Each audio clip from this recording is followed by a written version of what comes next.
এমন সময় হুট করে হবে, কেউ থাকবে বাজারে, কেউ মাঠে, কেউ ঘাটে, কেউ অফিসে, কেউ রান্নাঘরে, কেউ ওয়াশরুমে, কেউ স্কুলে, কেউ কলেজে, কেউ বিজনেস মিটিং এ।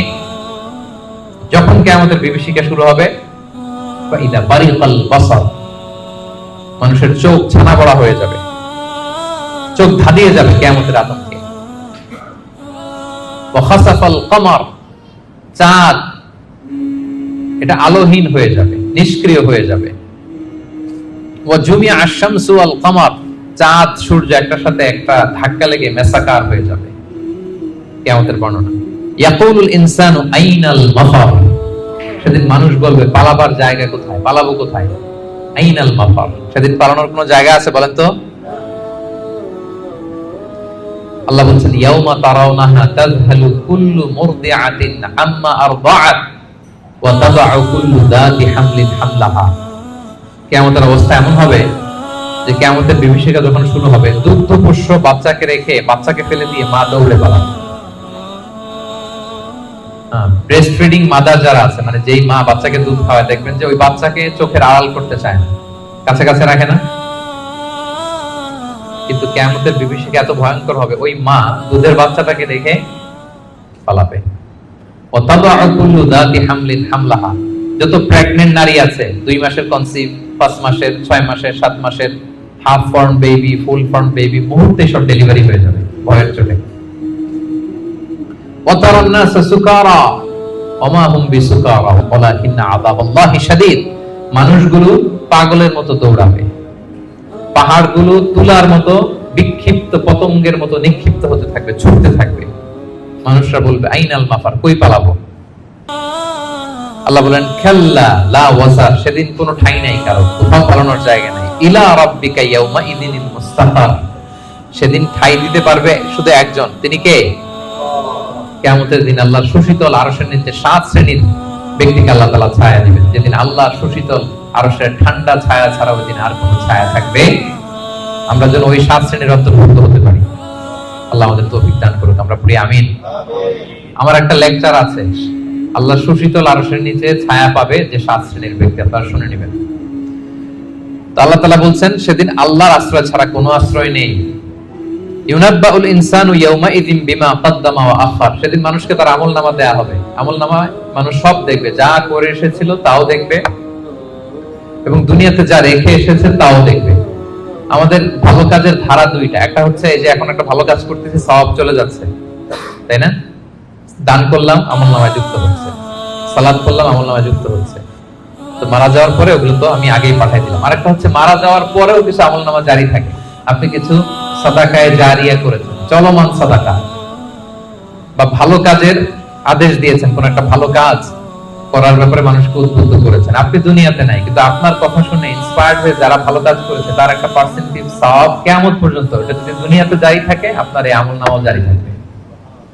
আল্লাহ আপনার আমলনামায় কি করবেন? ওটা ঢুকাতে থাকবেন, সাদাকায়ে জারিয়া।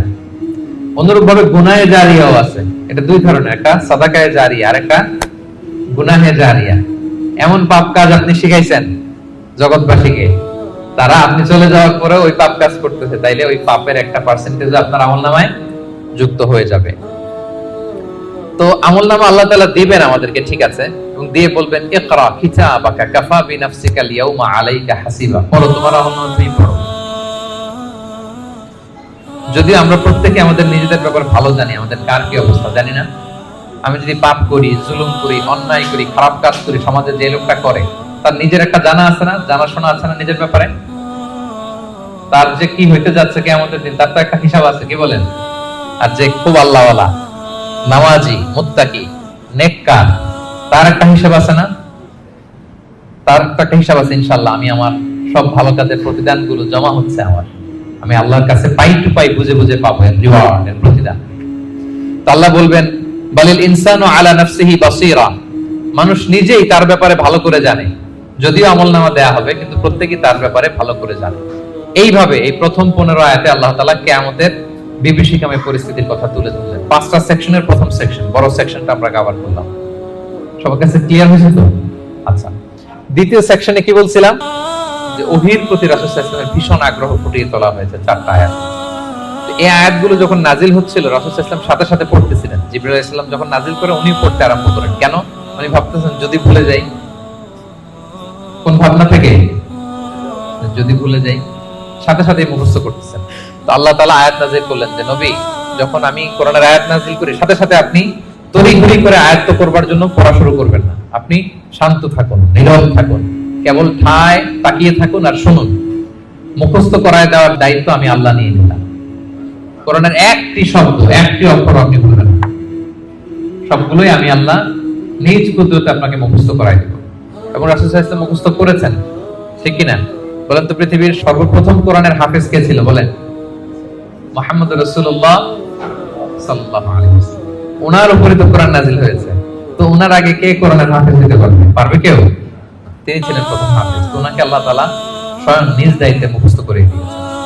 যে বালিল ইনসানু আলা নাফসিহি বাসীরা, মানুষ নিজের ব্যাপারে ভালো করেই জানে। ওয়ালাউ আলকা মাআদিরা, যদিও সে নিজের ব্যাপারে যত এক্সকিউজ সে হাজির করুক আল্লাহর কাছে। এরপর আল্লাহ বলছেন নবীকে, লা তুহাররিক বিহি লিসানাকা লিতা'জালা বিহি, যখন কোরআনের আয়াত নাজিল হয় তাড়াতাড়ি করে পড়বেন না। ইন্না আলাইনা জামাআহু ওয়া কুরআন, এটা আপনার হৃদয়ে জমা করে দেওয়ার, মুখস্থ করিয়ে দেওয়ার দায়িত্ব আমি আল্লাহ নিজে নিয়ে নিলাম। ফাইদা ক্বারানাহু ফাত্তাবি' কুরআনা, জিবরাইল যখন পড়বে শুধু খেয়াল করে শুনুন, বাকিটা আমার দায়িত্ব। সুম্মা ইন্না আলাইনা বায়ানা, এরপর এটার ব্যাখ্যা বিশ্লেষণ আমি আল্লাহ আপনাকে শিখাই দেব। এই চার আয়াতে আল্লাহ তাআলা বোঝাতে চাইলেন যে রাসূল সাল্লাল্লাহু আলাইহি ওয়াসাল্লাম যে ওহী রিসিভ করার জন্য খুব উদ্গ্রীব থাকতেন, ওনাকে আশ্বস্ত করা হলো যে নবী আপনি চিন্তিত হবেন না। তাহলে দুইটা সেকশন চলে গেল। 3 নাম্বার সেকশন কি বলেছিলাম? যে দুই ধরনের ফেস থাকবে কিয়ামতের দিন। কিছু ফেস হবে উজ্জ্বল ফেস, গ্লোয়িং ফেস। তার বিপরীতে কিছু চেহারা হবে গ্লুমি ফেস, বিবর্ণ বিষণ্ণ চেহারা। তাদের কথা আল্লাহ বললেন।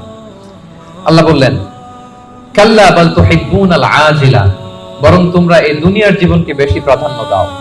মানুষের স্বভাব হচ্ছে আখিরাত, সেটা যে একটা বিশাল জগৎ, হাজার হাজার বছর অন্তহীন যে জগৎ, ওই জগৎটা নিয়ে আমরা খুব একটা টেন্স থাকি না, ওটা নিয়ে অনেক প্ল্যান থাকে না। আমাদের প্ল্যান থাকে 40 বছর, 50 বছর, 60 বছর। অন্য আয়াতে আল্লাহ বলছেন, বাল তুসিরুনাল হায়াতাদ দুনিয়া ওয়াল আখিরাতু খায়রু ওয়া আবকা, তোমরা দুনিয়ার জীবনকে প্রাধান্য দাও, কিন্তু এটা স্থায়ী জীবন নয়। স্থায়ী জীবন হচ্ছে আখিরাতের জীবন। আওয়াজ করে বলুন তো, স্থায়ী জীবন কোন জীবন? আখিরাতের জীবন। সেটাই বললেন।